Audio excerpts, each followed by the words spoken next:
his throat. Movement to his right, the mother and toddler coming around the corner towards him. The child gave him a gummy smile and offered a fistful of grass. No air to speak. No words. Caleb put up a hand and signed for them to stop. The woman froze, her mouth opening as she noticed the pallid flecks and damp grass. The chickens peck, peck, pecking. She scooped up her child and ran. He should run too. Should turn and leave and never come back. He skirted carefully around the chickens and followed the long stain to the doorway. No windows, his eyes slow to make sense of the shadows. A peaked wooden ceiling, high stacks of hay against the walls. The man was lying on his side by the door. Charcoal suit, a few extra kilos softening his stocky build. Sandy hair matted at the back. No face, just a bloodied pulp of flesh and bone. Chapter 2. They left Caleb to wait in the farm's cramped office, surrounded by posters of children and plump cows, half-drunk cups of tea. By the door, a bored constable sat in a swivel chair, flicking through her phone. Dark outside the room's lone window, night falling hours ago, along with a blanketing exhaustion. A temptation to rest his head on the cluttered desk and sleep. No idea what he was waiting for, just that the homicide detectives had been about to let him go when they'd received a phone call and conferred hurriedly outside, asked him to stay. Eamon had been shot. A bullet to the back of the head, exiting his face. Caleb didn't know a lot about guns, but he'd seen the devastation they could wreak on a body. Had felt the hard kick of one in his hand, the warmth of another man's blood.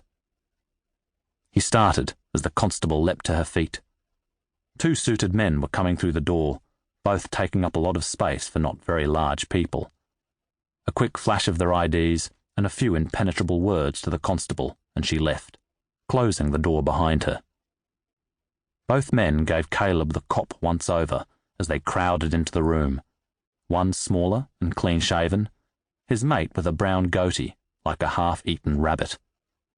That beard was going to be a problem, concealing most of the man's bottom lip and all of his top one.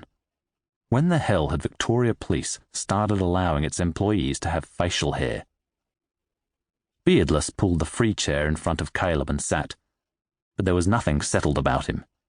Feet flat on the floor, eyes constantly moving. Rabbit-Face perched a buttock on a low filing cabinet, even tenser than his colleague. "Thanks for waiting," Beardless said. "Makes this all a bit easier." An easy read, clear and steady. His voice faint, but audible. Caleb almost sagged with relief. He was too tired to lip-read any mumblers. "Sure," he said. "Our colleagues in homicide say you don't need an interpreter." The detective's eyes slid to the hearing aids he couldn't possibly see beneath Caleb's dark hair. "No." Caleb fought the urge to check his aids were covered as he asked the obvious question, "You're not homicide?" Beardless paused before answering. "AFP." Federal cops interested in a state crime, and cops not eager to share their names. The murder felt professional. Not just the silencer the killer must have used, but also the shot to the back of the head. Organized crime, maybe? "Why are the feds interested in Eamon?" Caleb asked. "We'll ask the questions if you don't mind, Mr. Zelic." Beardless pulled Caleb's phone from his pocket and passed it to him. "We've had a look at the emails between you and Martin Eamon. What else can you tell us about him?" Caleb could push it, ask to see their IDs and get his homicide mate Tedesco involved, but that would only drag him deeper into whatever foul mess this was, and make good decisions was his new motto. Very new motto. Plastic wrapping just off, a new car smell to it.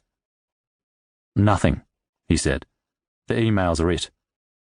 A low rumble as Rabbit-Face spoke, the fur parting slightly, then closing. Shit. Even worse than Caleb had expected. No point turning up his own.